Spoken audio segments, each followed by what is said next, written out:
The Canadian Auto Workers and the Communications, Energy and Paper Workers unions have voted almost unanimously in favor of merging. Ken Lewenza, president of the CAW, says he has a broad vision for how two of Canada's largest unions will work together as one mega union. Now, what does it mean to our two organizations? It means, quite frankly, that we're building confidence in one another. We're talking about Canadians. We're talking about what our collective needs are.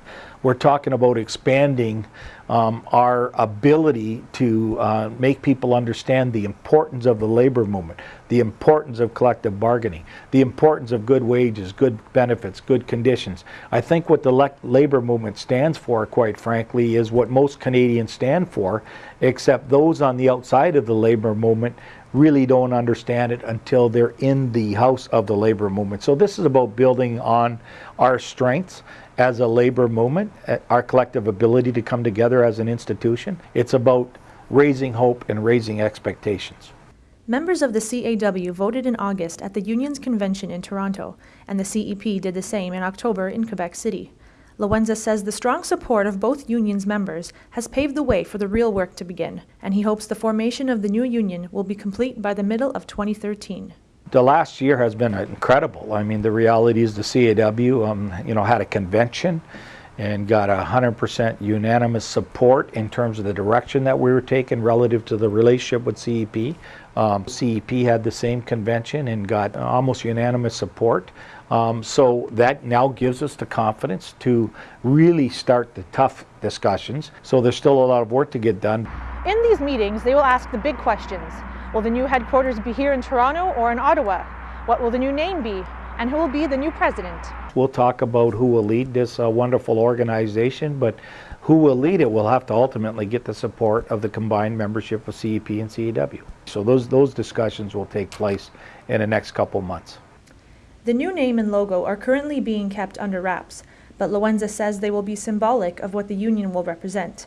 They will be unveiled on Labor Day weekend 2013, along with the first elected leaders. What we want in the name is to reflect the kind of culture that we're trying to establish. So you're not going to have a name that says Canadian Auto Workers, Energy and Paper Workers. It's going to be simple, but it's going to recognize Canada, and it's going to recognize the kind of institution we want to be.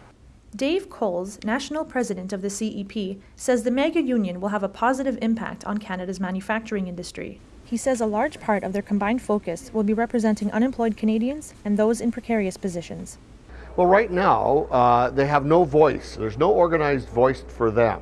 And if they choose, they can become members of the union and have a voice. But the biggest impact will be those workers that work in precarious employment, people that don't have collective agreements but are at work, that are always in threat of being laid off or having their wages cut. So people that work in precarious employment are the first, I think, that will feel the impact. Dr. Maurice Mazerol is the director of the Centre for Labour Management Relations at Ryerson University in Toronto. He says the formation of a mega union is a step in the right direction towards staying relevant. Are people going to look at this, other unions going to look at this and think, is this something maybe that we might work for us?